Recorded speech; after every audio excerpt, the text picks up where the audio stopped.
What's going on, Jerome? So obviously, it's pretty nice. It's nice and awesome that the Minnesota Vikings have Jonathan, James, Ezekiel, Balthazar, McCarthy. Woo! First time got his full name out there. It's really good that the Vikings have JJ McCarthy in the mix for the Vikings. Oh, thank heaven, because future franchise quarterback. He and Kevin O'Connell for a decade, 12 years, 15 years plus, and it's glorious, right? But beyond that, I'm just happy that the Vikings, by and large, have a potential future franchise quarterback in the mix, and the Vikings didn't have to take part of the absolute freaking gong show that was the quarterback carousel this offseason. Talk about free agency, the draft, trades, everything like that, because it would have been a mess, right? And remember back to last offseason, drafted McCarthy, number 10 overall, highest drafted quarterback team history after signing Darnold for $10 million in free agency, is pretty tame. But walk with me here. Just for a second, just imagine if the Vikings didn't have JJ McCarthy, just gone. Alien abduction, just gone, right? It's the rapture and only JJ McCarthy saved, which kind of couldn't make sense. But what would have happened? What would have happened for the Vikings? So, number one thing is that the Vikings probably would have re-signed Sam Darnold. That would have been the number one option. But, of course, Darnold, certainly had his suitors. The Seattle Seahawks paid him through the nose. But, what was it? Quibus?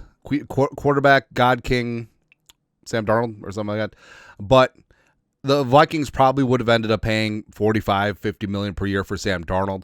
They would have been hamstrung a bit in free agency, and they wouldn't have been able to bring in all that nice that they did. And also, ironically, they probably wouldn't have been able to fix the interior offensive line the way that they did, spend it up for Will Fries and Ryan Kelly.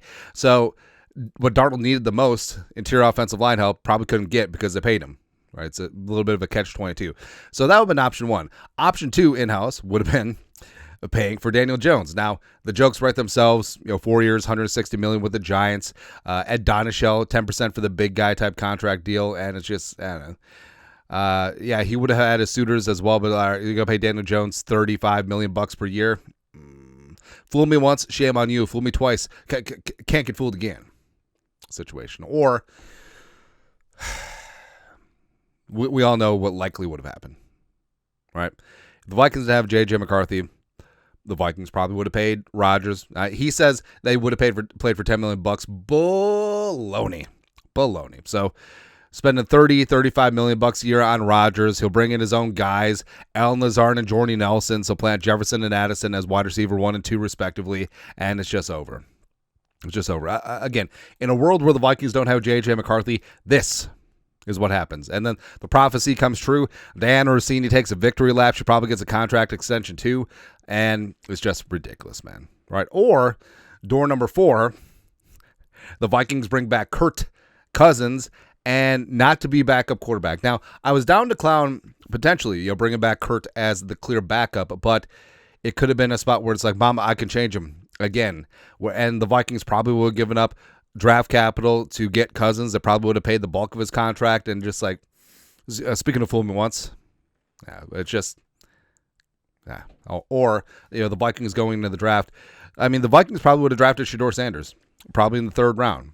And to be honest, like if those were the options, again, if the Vikings didn't have JJ McCarthy, if the options were Darnold and or Daniel Jones and or Aaron Rodgers and or Kirk Cousins, I would have rolled the dice with Shedeur, because guess what? I like Shedeur's game. You do worry about the downfield velocity, and I know that a lot of people make a big deal about his completion percentage.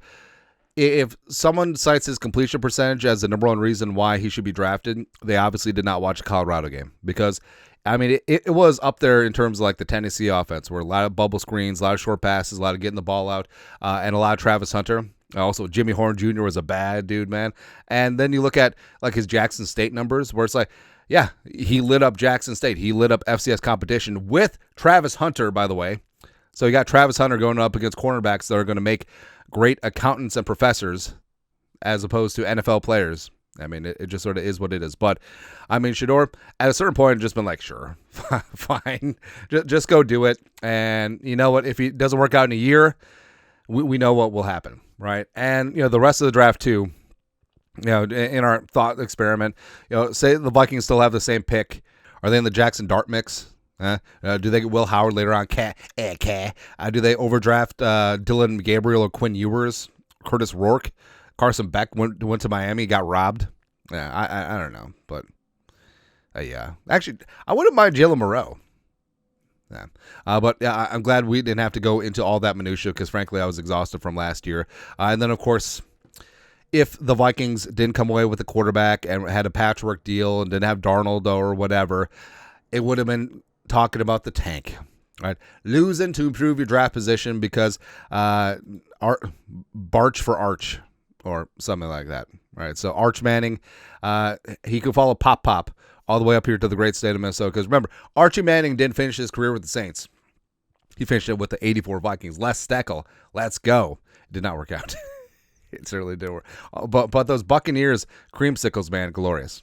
All right, so I'm glad that we don't have to go down that road, and I'm glad that the Vikings have JJ McCarthy, and hopefully he could and should turn into the best quarterback in recent franchise history and eventually bring this team Jerome Bardy's and make all pros and all that stuff and blah, blah, blah. Right? I'm just so glad that we didn't have to go down this route and or this route and or this route. But actually, this could have worked out. Doesn't matter. Anyways, your thoughts are thoughts. Oh, thank heaven for JJ McCarthy on Cloud 9. Saved us from a lot of nonsense this offseason. Let us know. Comment section, you guys are the best to do. Skol. Production value.